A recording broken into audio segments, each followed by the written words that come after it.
Show Tom how it's going to actually work. That's going to be you, right? You're standing there. And then, nope, you're out of sync, right? And that's how we're going to do it, right? Roughly how we're going to do it. Do you believe it? How am I supposed to do that? Try one more full rehearsal, and then we'll shoot. Here we go. Nice and quiet, ladies and gentlemen. Rehearsing, please. The thing to watch for the most is Kennedy's eye line to Tom. I remember being at a giant production meeting with Bob. And, of course, I think he loves to pull this stuff on me anyway. But in the meeting, it's the first time he throws up this shot he wants to put Forrest in, which is that Kennedy shot. And could I do it? And he's asking me right there, and it's like, well, I need to think about it, but like I always say, sure.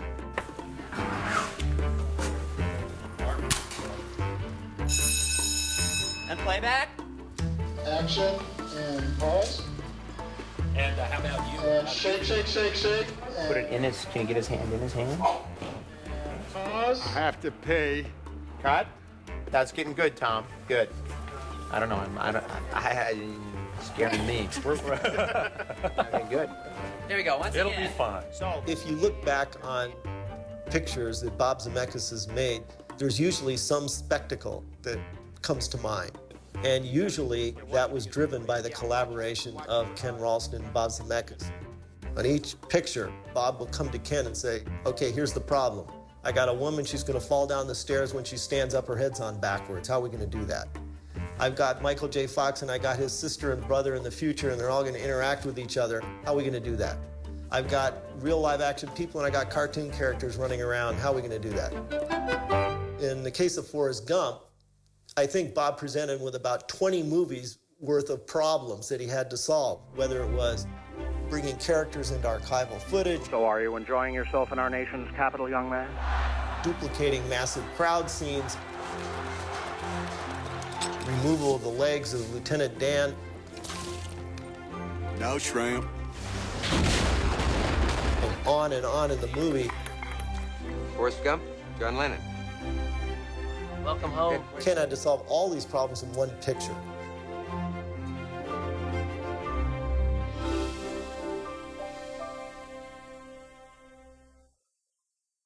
Back in the old days, in the 90s, which we can call the old days, ILM was actually starting their computer graphics department. And Forrest Gump was made right when the industry, the visual effects industry, was making the big transition from photochemical to digital. I don't know if anyone really had looked that far ahead as what digital would, the kind of doors it would open up. It took a while for it to sink in for anybody. Industrial Light and Magic was founded by George Lucas to work on Star Wars. Basically built this company from scratch to do his films. After Star Wars, Industrial Light and Magic had pretty much established itself as one of the leaders of visual effects. And in the 90s, it became very apparent for Robert Zemeckis that ILM was the perfect partner.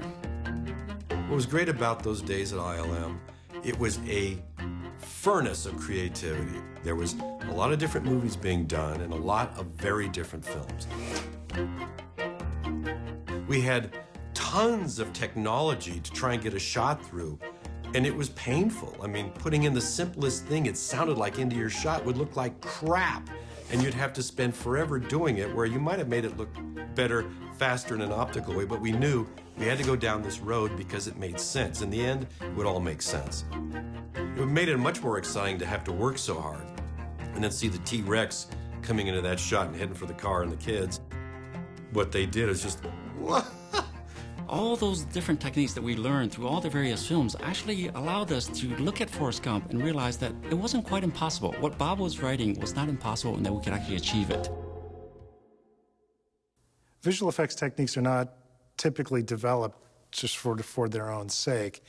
They're always in response to some need on the part of the filmmaker. We're presented with a challenge. How do you film something that you can't do in real life? And we have to figure out what techniques can be cobbled together to make this happen.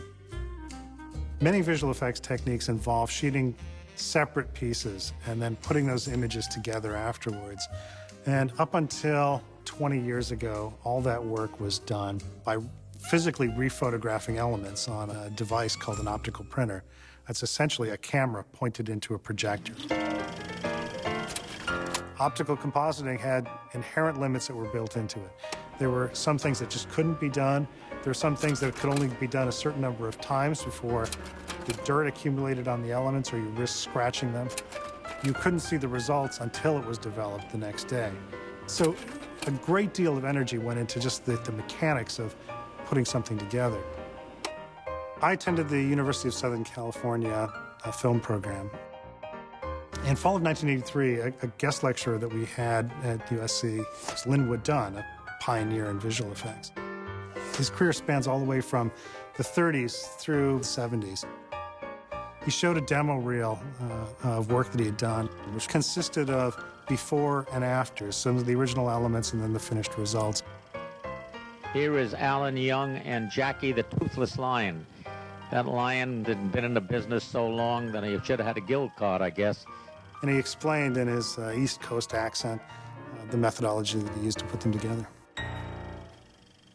This is the shot as it is shown in the picture, Androcles and the lion. Here's the art department sketch. The black areas are clear glass. The painting is all on plate glass. Here is the group of people that are used on all the various levels. Here's the setup on the stage. The projectors are back of the picture. Now here's the Mitchell camera that photographs the painting and the projected images. All right, here's the shot of the painting composited with the various groups of people at the different levels. Here's a classic example of visual effects, technique that we always use, which is the whole challenge of how do you have an actor play against himself? Well, you're Terry, and you're Ruth.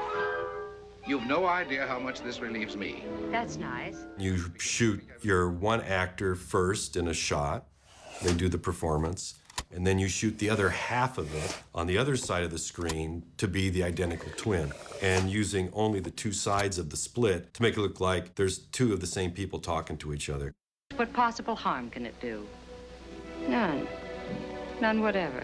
Before digital compositing techniques, this had to be done in a darkroom where you would project your image down onto the photographic paper, but you would mask one side of it so it would stay unexposed. And then you would move the mask to the other side, load the other negative, and make the other exposure onto the paper. And then when that was developed, we'd have one image. If that edge, if the mask was sharp, it was sometimes easy to see where it was. And so a trick that was used very often was to put that mask out of focus. And then that made it a soft blend from one to the other. And the same technique was used for film. Before I start any project, I try to find any films done prior to that that may have work on it that is similar to what I'm about to do, at least to give me inspiration to try to raise the bar. And for Forrest, I was looking at Zelig. That would take an archival background, and Woody and Mia Farrow were standing in front of a blue screen, and to blur that area, you have someone in period dress walk behind them or in front of them to make you think it's all part of the many levels of the real environment. And then plus you have to take the image of Woody Allen and all the others and give that an aging process so it all sort of blends together also. And it created this illusion that Woody Allen was actually there. And so we really kind of took that to heart. And when we were working on Forrest Gump, we wanted to take it to the next level. Because obviously it's all trickery. And one of the things that we wanted to do was really immerse the Tom Hanks character with the archival footage. Immerse it in the sense that he actually touched and interacted with the historical characters. If we didn't have a computer, there's no way we could have done that optically. ILM was where I first learned how to use a Mac, and how to use the Mac as a tool to do artwork. And at that time, that was unheard of, and it was actually with the advent of Photoshop, John Knowles, fantastic photo editing and painting tool. And he said, Doug, you really have to try this and see if you can actually create artwork with this tool. When I saw that, it was just this amazing light bulb that clicked in my mind that this is the future of visual effects.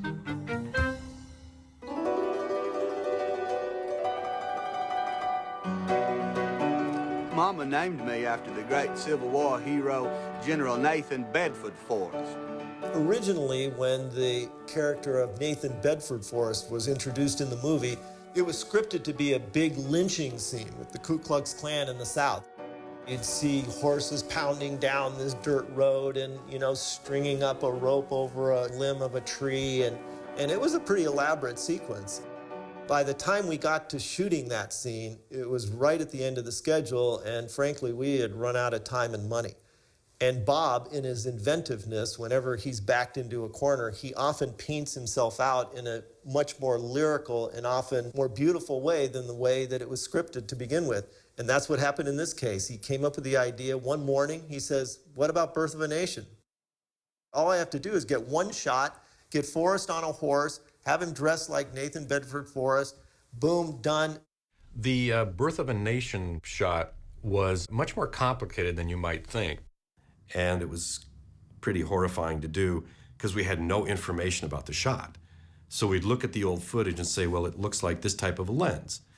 And it looks like we're this high off the ground, and it looks like the lighting's coming from a certain angle. We have to duplicate all of that at Will Rogers State Park so we can blend Tom into the background footage. And it took a lot of guesswork, but we managed to get it pretty close. The other stuff that was incorporated in that is we started off, it's supposed to be a still of Tom, so we did all this paint work to look like an old photograph. And then that starts moving, and then that sort of introduces you into the scene. Degrading Tom's image so it looked like all the stuff from the original footage, which was in pretty bad shape. And then there's a lot of rotoscoping to put Tom, there's no green screens or anything out there, to put him in front of that crowd. And I thought it was an interesting part of the movie, which is they take off, but what you can see in the shot is there's rubber tire marks in the road in the original footage, which of course wouldn't have been around at the time.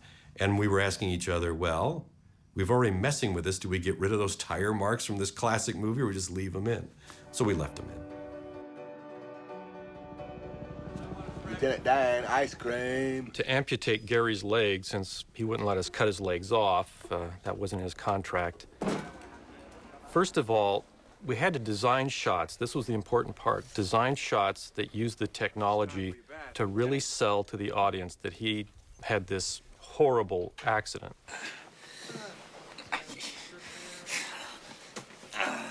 Harper? There's been tricks done before with hiding legs through false floors and false beds. Really, it was trying to lead you there to think you knew what was going to happen and then just keep going further than you ever thought you were about to see. And in a way that there's no way to cheat it is always the trick. There's no way to cheat what you're seeing. What's happening there is the bed has holes in it. His legs are just down in there. The guy comes in, picks him up. We made sure he didn't hit anything with him.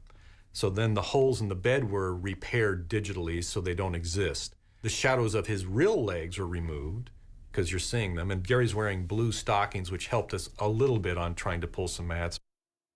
And we covered Gary's legs at the end of the stumps with some digital bandages, which blended into the real bandages that just were at the end of his knee, basically.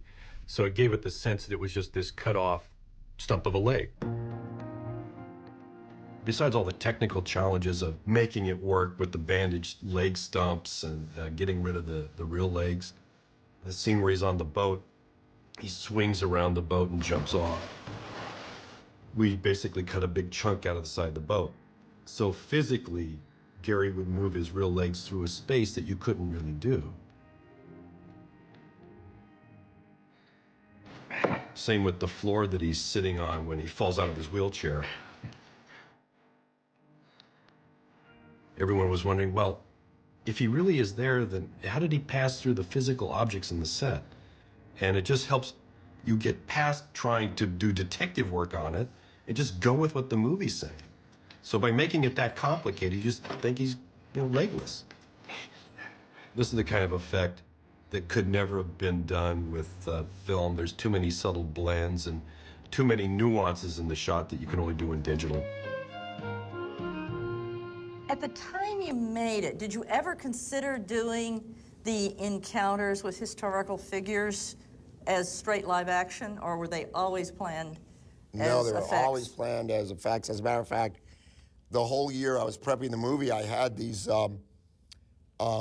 two young guys who were running around in every archive library in the world looking for, and Eric will remember the pain that we went through. Oh, yeah. I would find these little clips of Johnson or Kennedy, and we would then start to write the scene on how we could, fit that little, like the whole thing with the Forrest and football was because we found, a scene of Kennedy, talking to the football players. So we backed all that into what clips I could find. President Kennedy met with the collegiate All-American football team at the Oval Office today. In 1993, making a picture like Forrest Gump, of course, you didn't have the tools that you have today. But I think that when you don't have the computer or off-the-shelf software that can solve the problems of yesteryear, I think it makes you more inventive in the story. The archival scenes had an inherent charm in them because we were forced to find these moments that we could even imagine getting Forrest into. And rather than writing a scene and being able to just simply replicate it, with today's technology, we had to wedge our scene into an existing piece of material. And I think that made it somehow inherently more inventive and more interesting. Why is the screen blue? No, it's the furthest. No, I know the answer for blue. You know the answer for blue? No, what is that? Because it's the only color that does not exist in the human skin pigment. That one there?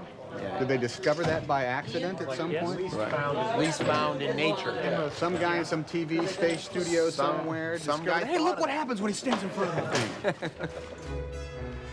Congratulations. How do you feel? I gotta pee. I believe he said he had to go pee. The Kennedy shot of him saying, I believe he has to go pee, was one of the very first shots that we had done. A lot of people were involved with it. We were just starting to create the technology. It took months figuring out how to do that stuff. In fact, a lot of the movie, I think, moving forward might have been based on some of those early tests just to make sure we could do the scenes that we were planning on doing. Yeah, okay. And let's bring in about 6 more doctors. Okay, that's good, Bob, but don't put the pause in it this time. Okay, thanks, Tom. When we saw the archival footage of John F. Kennedy, the background didn't quite suit what Robert Zemeckis wanted, so we actually had to extract the John Kennedy element from that background. And you do that by using a technique called rotoscoping, which is you outline and you basically create a mat for John F. Kennedy and pull him optically out of the background. And it's frame by frame, 24 frames to a second, so it's very laborious, very tedious. What it gives you is a clean element of John F. Kennedy that then you can combine with any other background. We had our new recreated background with the extras walking by. You had the new Tom Hanks element as Forrest Gump.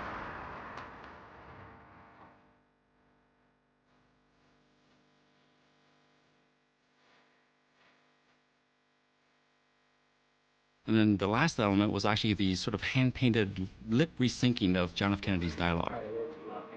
And that all goes into the whole magic of sort of tying the scene together, because the more tricks you can do, the more gags that you can kind of fool the audience with, the tighter the image becomes and the more seamless the shot becomes. Well, the one thing that I see, it looks like he's wearing dentures at about this moment here.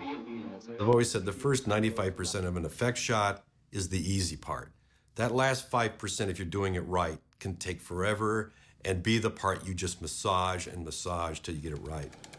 I break down the soundtrack first, and then I do an overall morph to get the timing of just the gross movement of the jaw and so forth, disregarding the detail on what the morph is going to do to the mouth. And so once that's done, and once Ken likes sort of the general direction of it, I go back in.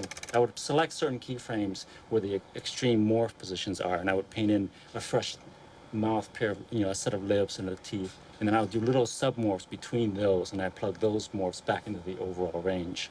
Let's say on this extreme here. The challenge for us to change Kennedy or anybody else talking is that every day you're talking to people. Now, I can do a planet exploding, I can have a giant sea serpent come out of the ocean, you go, yeah, that's cool, looks real. Well, it doesn't look real, but you accept it more because you don't know what it looks like. But you're used to people talking, so the smallest thing that's wrong, An audience won't really know what that is, but they'll know something's wrong. And there's other scenes in the movie that aren't as successful, that it's the subtlest thing that throw it off. John Lennon's scene has some stuff that's like shaky ground. Hard to imagine. Well, it's easy if you try, Dick. But it was so hard to even get it that close. It's hard to believe how hard that was back then. It's like we had to break all this ground. So now you see way too many talking animals on commercials. You know, you can change anybody to talk, little babies talking. It's like, sometimes I wonder what we did was the right thing. Send me as a greeting or message to someone's email or mobile phone. I'm sure to brighten your day. But Forrest really did cross a line where you have film footage, you have documentary footage, you have, you know, important political figures you're screwing with.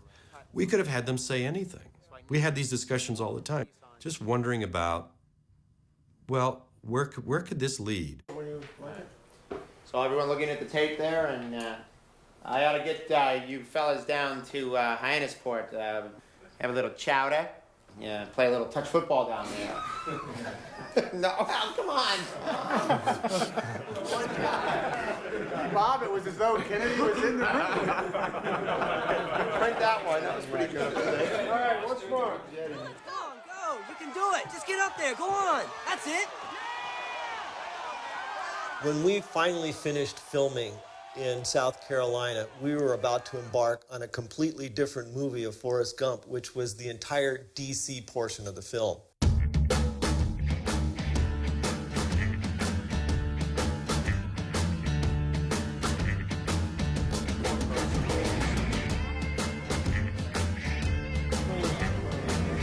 And gosh, you know, all of my fears turned out to be true, because here we were, the very first scene we were going to do was staging this huge rally at the Lincoln Memorial. All of a sudden you're confronted with hundreds and hundreds of extras. What area of the Lincoln Memorial can you shoot on? Where can you put the buses that brought all the demonstrators in? I mean, it was like massive logistics.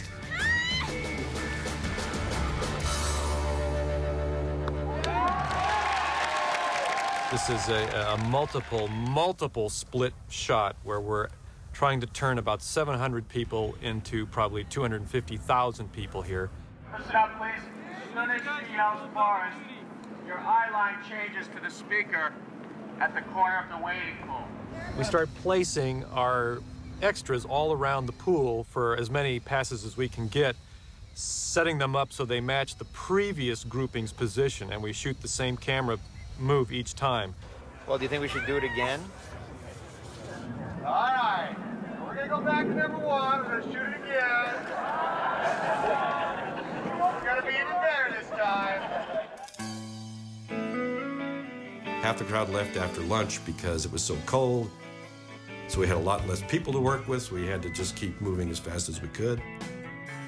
And then all had to be pieced together later in the computer, but it still was very painful because the crowds had to be rotoscoped to a certain extent so that one matted group could then be put in front of the one behind it, and behind, and just keep piecing it together. That scene took about 6 months to do. Nowadays, we actually have tools and software that can make that a lot easier. There's programs that can actually replicate digital characters that will look like real crowds and move like real crowds without actually hiring any extras at all. They don't quite hold up in close-up yet, but it's another tool that, in hindsight, you really appreciate how much pain and effort went into creating some of these scenes. Getting into films like Forrest opened up, for me anyway, a way to use digital technology in a very subtle way, not big and explosive, although there's some of that in the movie, but it's how to use it in subtle blends and how to change a sky when nothing else is touched. Like the birds flying out of the cornfield. Walking down the avenue of the trees, and the shadows are moving at an accelerated rate. It's a strange sort of dreamlike moment. And the film is full of altering stuff to give the film more of what Bob originally wanted in those shots.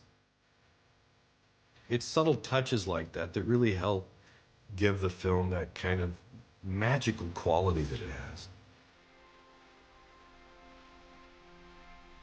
In some ways, it could be argued that the old analog technique was a little bit more of a craft because it, it involved a lot of instincts. I would say that, equally now in the digital realm, it's just as hard because we now have new challenges. With new tools and new abilities always comes greater expectation. And those greater expectations are actually being met now with greater tools. And so it's kind of this ongoing, sort of mountain that you can never climb because the goals and the achievements and the expectations just keep rising with the tools. When we try to look to the future about where's the industry going, it's usually not so much a matter of us deciding that there's a direction that we want to head. The best innovations have come in response to scripts. So a script will come in the door and there'll be some aspect of it that can't be done with the tools that we have now. And so the best minds here get together to work out, all right, how are we going to be able to do this? And that is what drives the innovation forward.